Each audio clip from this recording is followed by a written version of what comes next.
Hello and welcome to Health Matters on Channels Television. Thanks for staying with us. I am Mary Alale Yusuf. Getting to old age is a blessing. Getting there in good health and relative comfort is a greater blessing. Unfortunately, for some, aging is fraught with all sorts of problems. Some little understood and consequently mishandled. Dementia is one of them. It's an umbrella term for a group of conditions characterized by a decline in memory, problem solving, and other thinking skills to a degree that affects a person's ability to perform everyday activities. Alzheimer's is the most common form of dementia.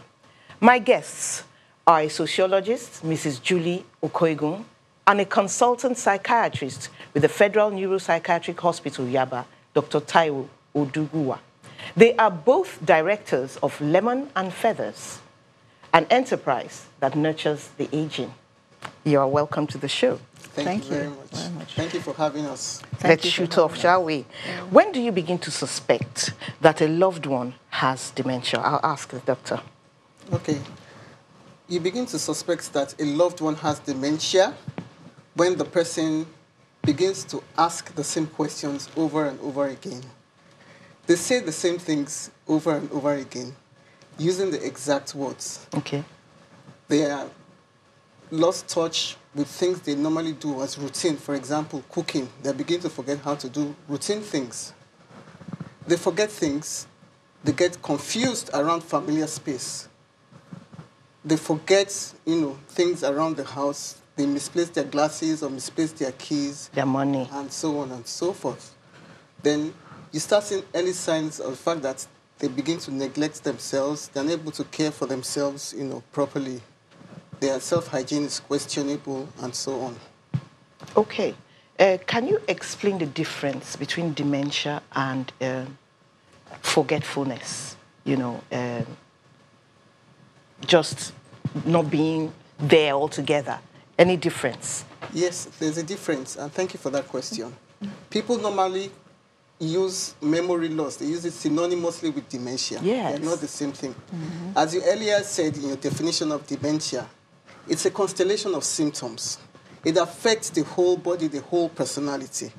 Unlike forgetfulness, which is just forgetfulness, absent-mindedness. So forgetfulness remains where it is, and dementia affects the whole body. So they are two different entities altogether.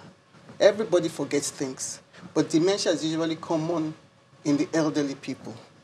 Okay, I'll ask Mr. Okoigun, what is the impact of dementia from what you've seen on carers and then on the society? Yes, the impact of dementia on the carers is that sometimes they do not really realize what dementia is. So they treat it differently, as if the people have gone cocoa or as if they are mad. And so therefore, they are not able to give it the professional care that it needs by, liaising with professionals who would direct them on the best way to handle them. Is it possible, because of this lack of grooming that is part of the symptoms of dementia, is it possible that these people can just walk off? Yes. Not know their way back home? Absolutely. And then they say, there he goes, he's gone mad. That's very common. That's very common. And that's why caregivers need to pay a lot of attention to affected individuals.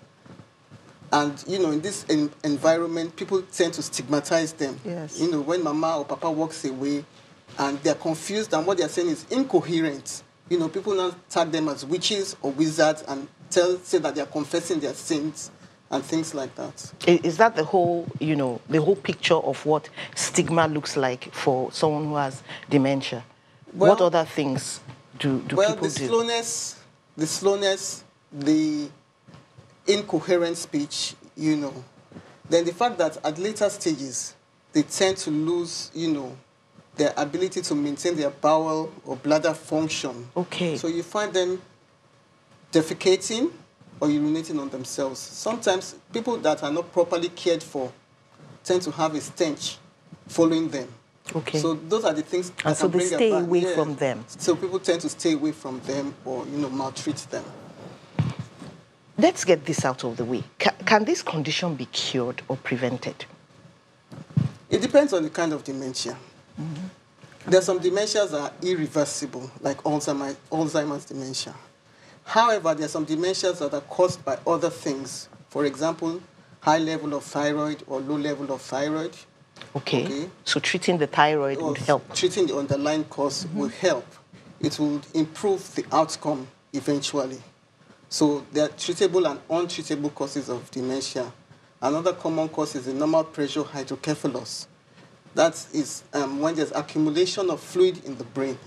If that fluid is relieved or is released from the brain, you see that there's an improvement, in the outcome. Okay, so are there modifiable things, modifiable risk factors for dementia? Things that if you stop doing them or you change how you do them, then dementia will not come? Okay, thank you for that question. For Alzheimer's dementia, it will come for those it will come for. You have the sporadic type and you have the familial type.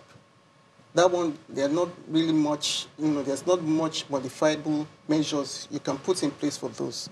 However, dementias like vascular dementia or the dementias caused by infection or trauma or alcohol, those kind of things, they are modifiable lifestyles. So what do we say? Healthy living.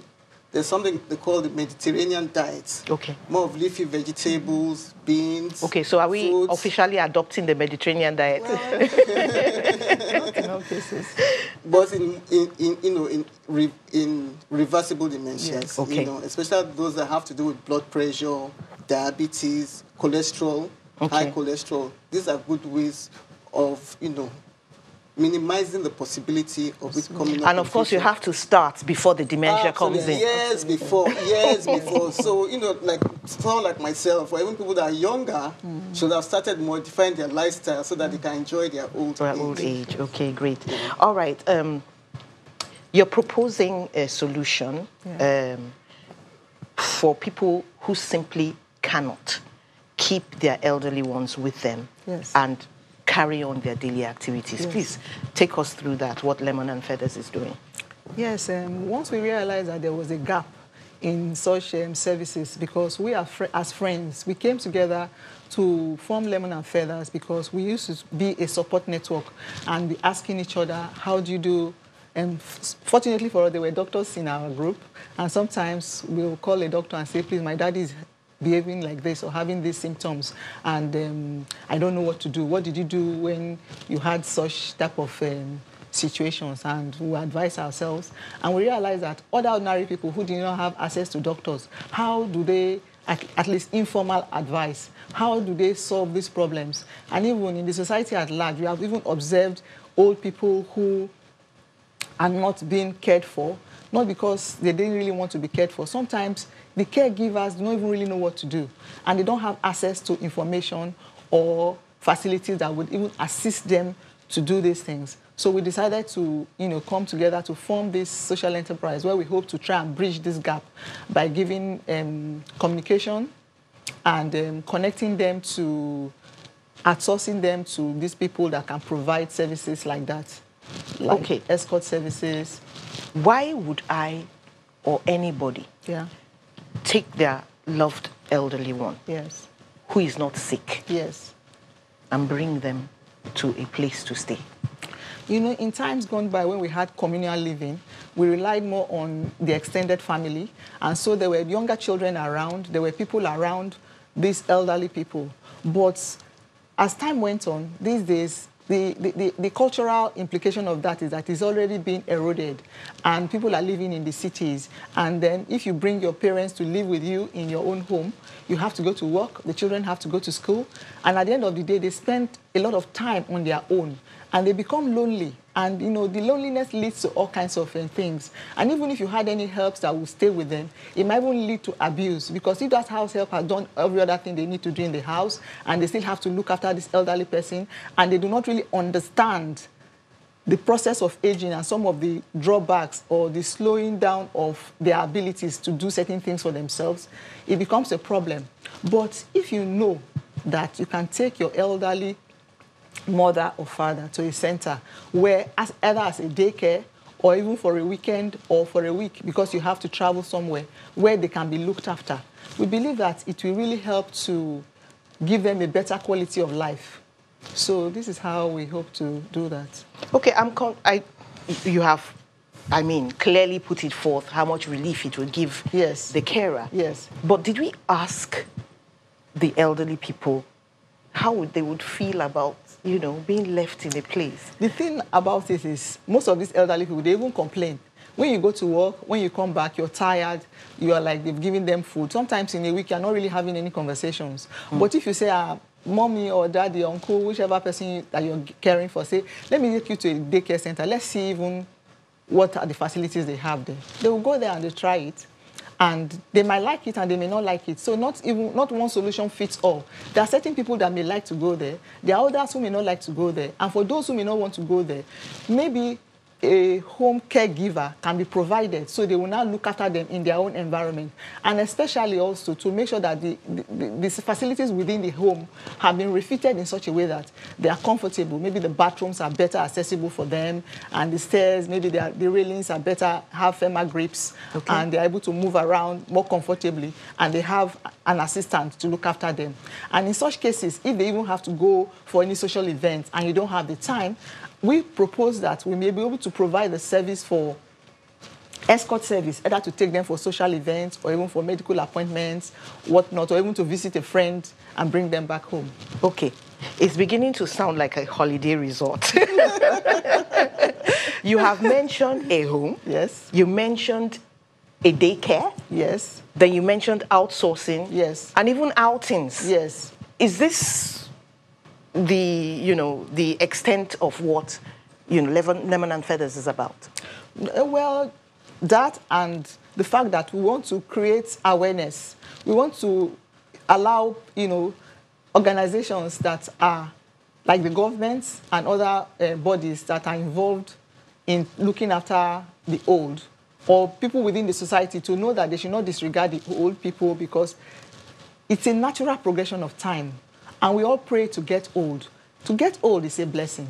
And so we should not disregard the old people or treat them with disdain, and make provisions for them so that they can be better accepted in the society.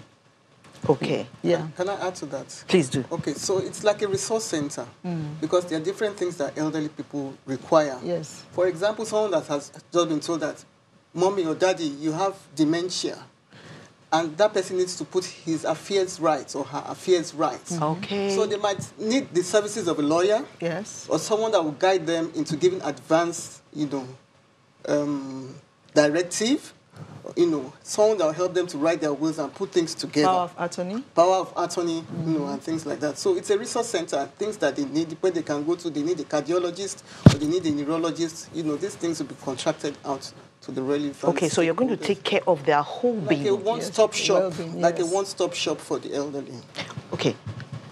Now, people spoke about personality changes. Does that mean that my sweet mother will suddenly become mean? Okay, not necessarily, but in many cases, and it depends on what you mean by mean. But I'll assume that somebody that's not nice, she's lost that nice touch, or somebody that's aggressive, physically or verbally.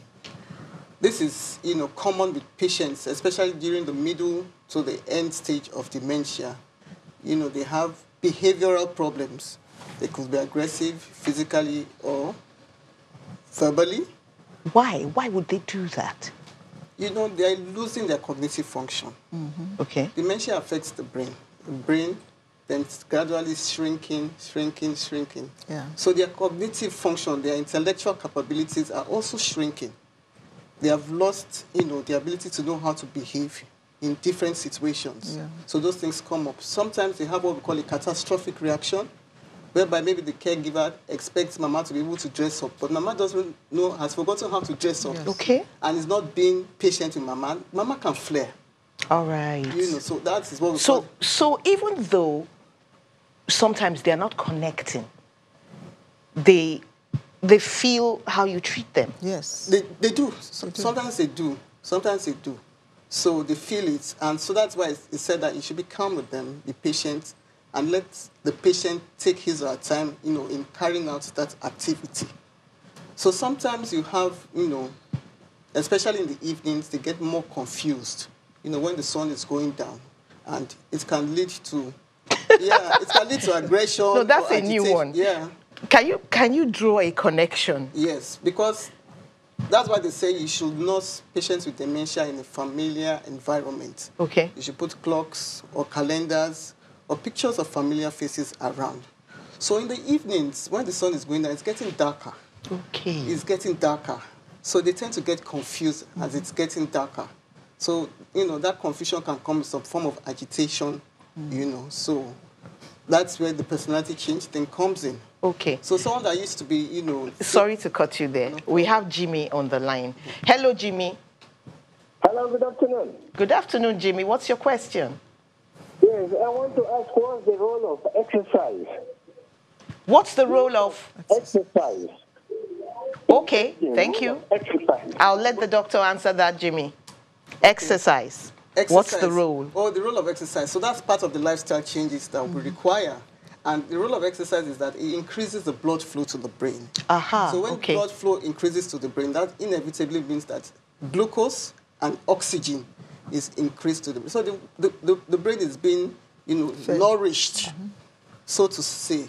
So that's the role of exercise. It increases the blood flow. But that has to start way before any dementia, right? In fact, for many other diseases, not only dementia, for many other... Okay, so if the person now has such a problem, or by reason of aging, the person has become slow, do exercises still help? Yes, exercises help. Because, for example, in dementia, it's a gradual decline. So those lifestyle changes can help.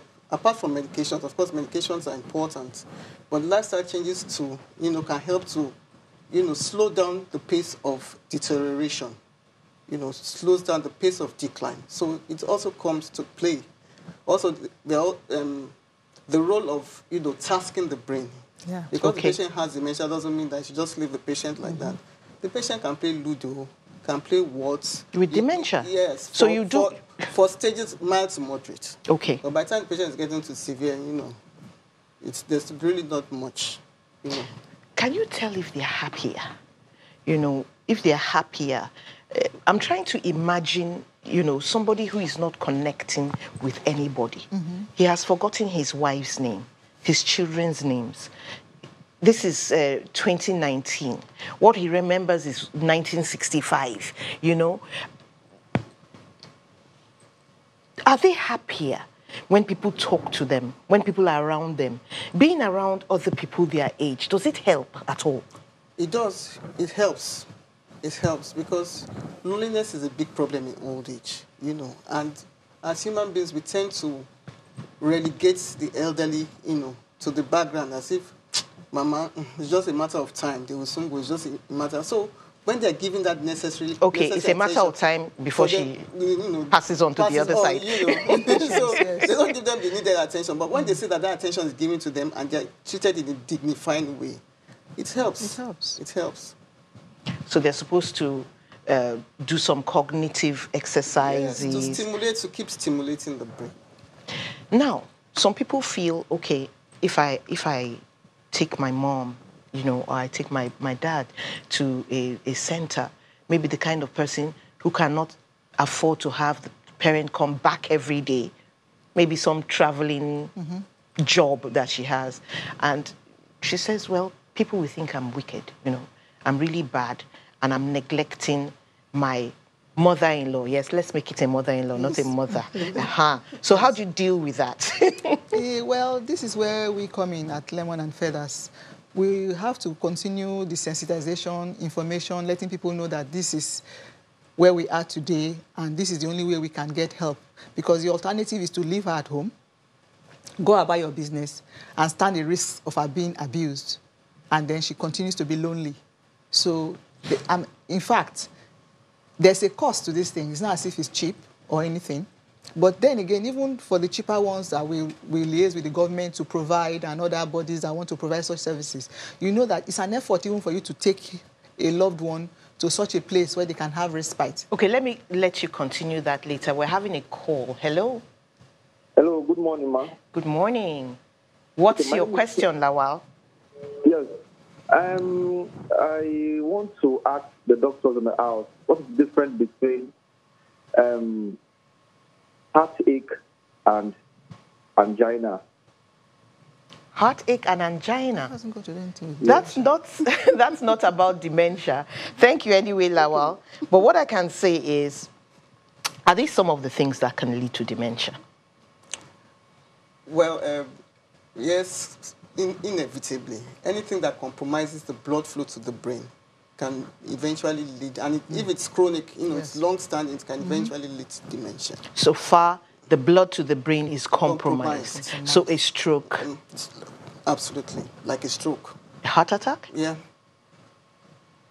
No, not a heart attack. But a stroke. A chronic heart illness Condition. or Okay. a chronic respiratory illness. Things that can compromise, blood flow to the brain. Okay, so what we are seeing here is like there's a link between non-communicable diseases and dementia. Yeah. Yes. Okay, we'll come to that. Let's quickly take Dimeji. Hello, Dimeji. Are you there, Dimeji? Yes. What's your question? My question is that I heard that those of us in this generation that we stand chance of not having dementia because we read. Okay. We go into the system, we read through WhatsApp, all those things, unlike those in the past. That if we keep tasking our brain, because we browse, we read things online, that it can change our dementia status.